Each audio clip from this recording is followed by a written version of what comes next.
Hi guys, it's been a while since I came on the perfume video, but anyway, I just walked to the mall to get some curtains, and so happened walked by the perfume aisle, and I have, as I guess you all know by now, quite a few of the selections already. So there's not that much of new things that I find exciting, especially since all these major companies like YSL, Armani, they just come up with a line in year one, and then year two, year three, like Aqua di Gio, for example, by Armani, and which is the other one I mentioned just now. Aqua di Gio, yes, Armani, and then most of them. What's the other brand? Prada, So what they do is the Prada, the Luna Rosa and all that. So they will just keep the same bottle.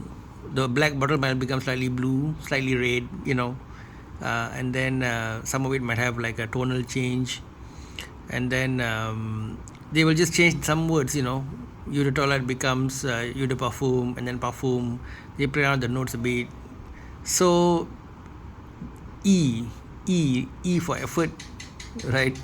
Uh, we want A for effort, guys. So when you make that effort into making a perfume, right, you bring in the best noses, you put in the budget, you make an effort to mix the most pleasant notes, which also tally with the era that people are in, and then you create a dedicated marketing for that particular perfume, and you pour your heart into it, and then it'll definitely become a big hit. And then let's say after 2 or 3 years you want to come up with another new concept. Then that's what creative is about. That's what art is about. That's what makes people excited, rather than doing some original work and then just milking it dry by just twisting it a bit to the left and to the right, and then coming up with about 10 flankers. So that's the sad state of affairs in perfumery. Might be another reason why you don't see me too often nowadays. But anyway, back to Victor, I'm sorry. I want to compare this Victor and Rolf. Back to Valentino, born in Roma. So this is launched sometime back 2019, if I recall correctly. You can get it about 80-90 US dollars for a 3.5 ounce bottle of this perfume.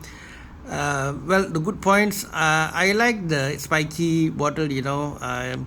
Why is because it, to me, it delicately balances the, how to put it, boredom versus how to say, loud. Okay, so certain perfumes, they just come in round bottles or just square shaped bottles, and that's just it, like Chanel Platinum Egoist and so on, just simple, nothing there. Whereas the other extreme of the spectrum, you got Paco Rabanne with all the, from God knows the robots, and Davidoff with their dumbbells and all these fancy things. You sometimes you're confused whether you're buying it for a showcase exhibition or for wearing perfumes, right? It's not wrong. What's wrong with that? I mean, shouldn't, what's wrong with it being pleasant to look at, right? I'm fine with that. I have no problem. It's just people's taste, right? Like Moschino and Toy Boy and all the teddy bear and all the stuff. Maybe like the more emo people, girls might be more into that.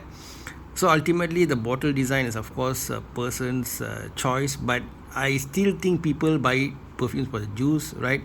Probably if the bottle looks horrible, they'll just hide it in a drawer or something.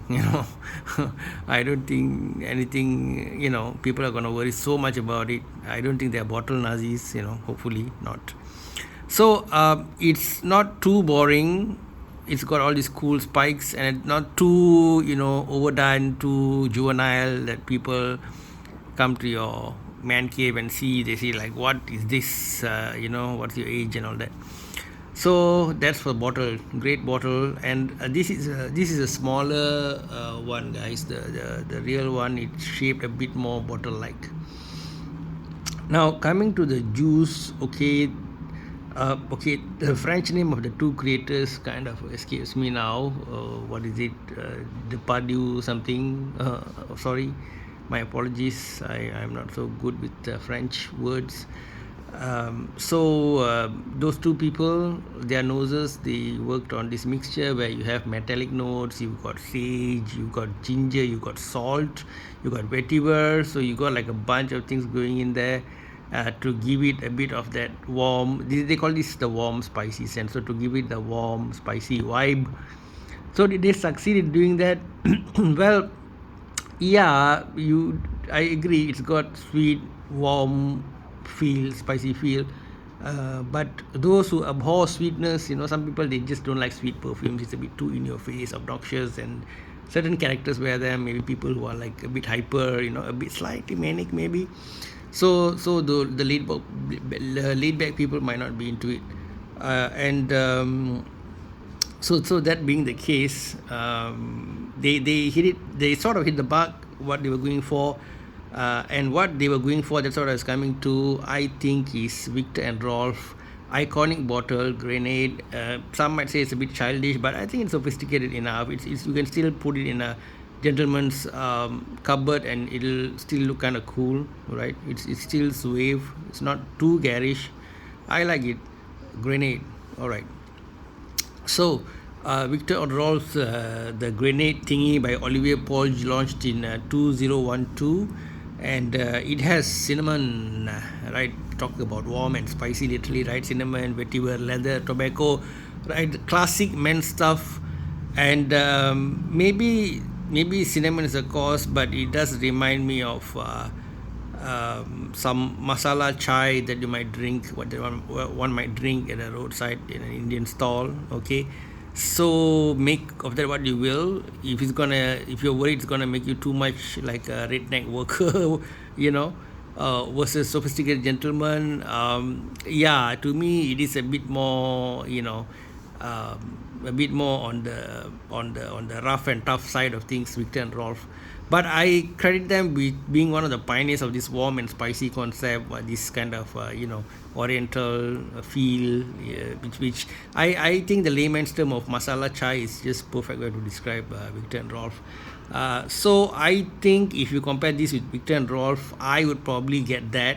Okay, it's not too cloying. It just got that cinnamon tinge to it. It's just an all round nice thing, and I agree when people say it's nice to wear during winter, right?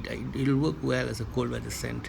But anyway, the topic today is Valentino. So price wise, this and Victor and Rolf is not too different. I think it will drop down to a matter of personal taste.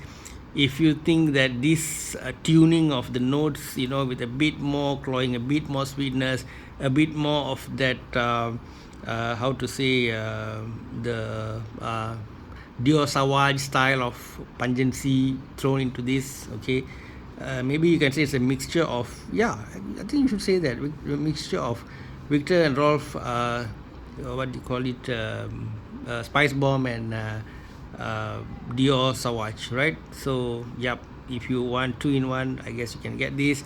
Not a bad scent, with the drawback of the sweetness and cloying aspect of it being a bit of a drawback to me.